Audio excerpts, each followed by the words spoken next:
Hello everyone and welcome to another video. So today we will be talking about neurology. So it's the 42nd question in the medicalized question bank. So we have a 30-year-old female presented to the office complaining of headache for the past 3 weeks. There was an episode of vomiting associated with the headaches as well.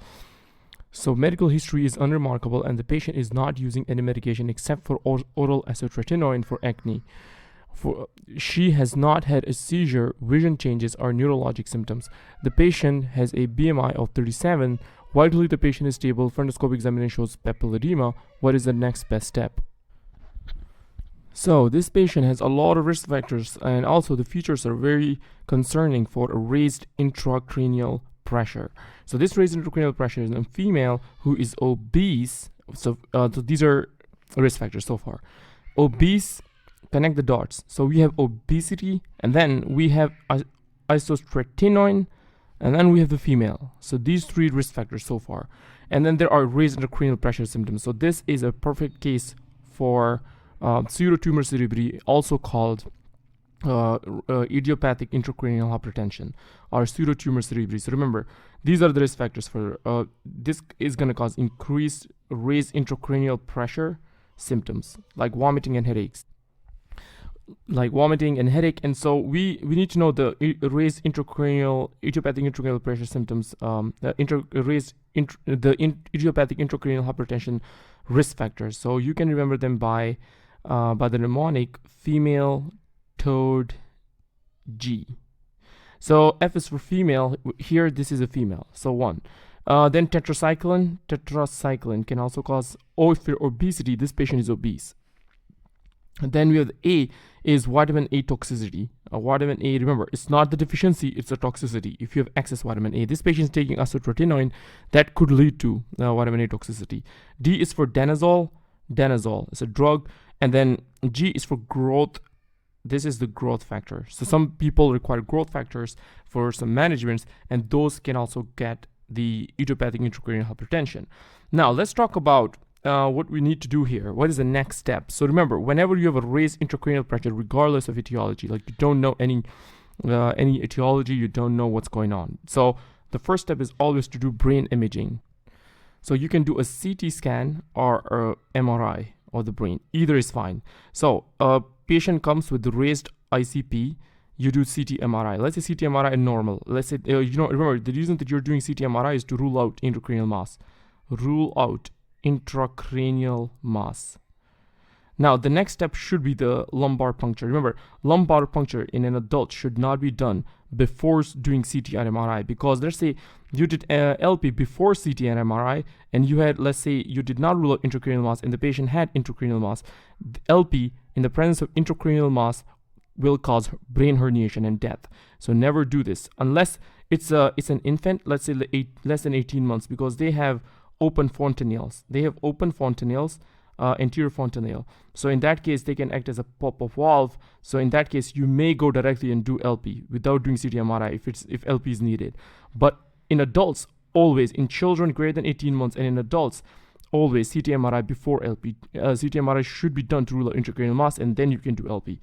And after LP, let's say it shows, remember, for idiopathic intracranial hypertension here, this is going to be both therapeutic plus diagnostic. So it's going to relieve the headache. Also, it's going to diagnose, because you will see increased, you are going to see raised opening pressure. Now, once the LP is done and you have diagnosed the condition, then you need to start management. So the first line management is weight loss. You're going to tell the patient to lose weight. And also, you're going to start the amounts of medication that is going to decrease the ICP, decrease the synthesis of cerebrospinal fluid. For example, acetazolamide is a carbonic anhydrase inhibitor, and it can be used to chronically for the management of idiopathic intracranial hypertension. So it decreases CSF production. Also, remember, there is another drug like topiramate can also be used. Now, let's say use these drugs and the patient is still not responsive. Then you can do something called optic nerve fenestration surgery. So let's say we have this optic nerve. This papilledema here that they gave. This is going to be seen in any in anything that raises intracranial pressure. So it's regardless of etiology. Anything that raises the intracranial pressure will cause papilledema. Now, so opening nerve fenestration surgery. So this is your optic nerve. Around the optic nerve, you have a CSF here. CSF is here. Now, if you have raised intracranial pressures, so this will be transmitted to this space as well, around the optic nerve. So you will have there's increased CSF here, pressure here, so it's going to compress the optic nerve as well.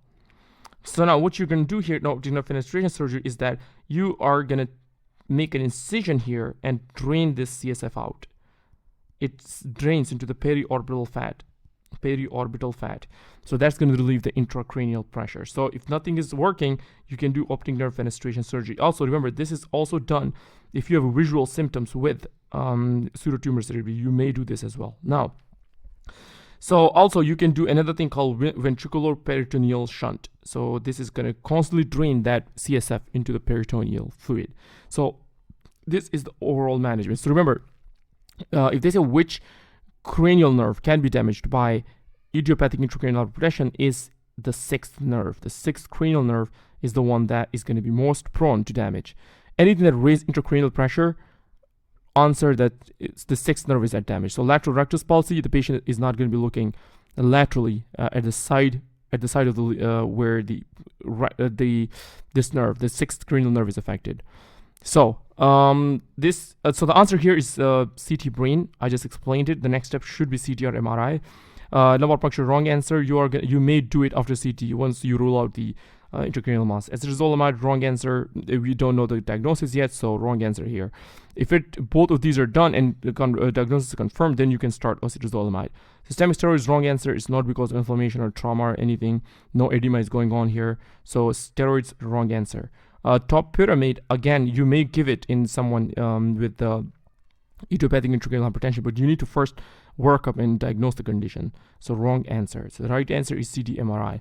So hope this video was helpful. If anyone requires tutoring, they can email me here. Also, you can support the channel. Links will be in the description, and it helps the channel.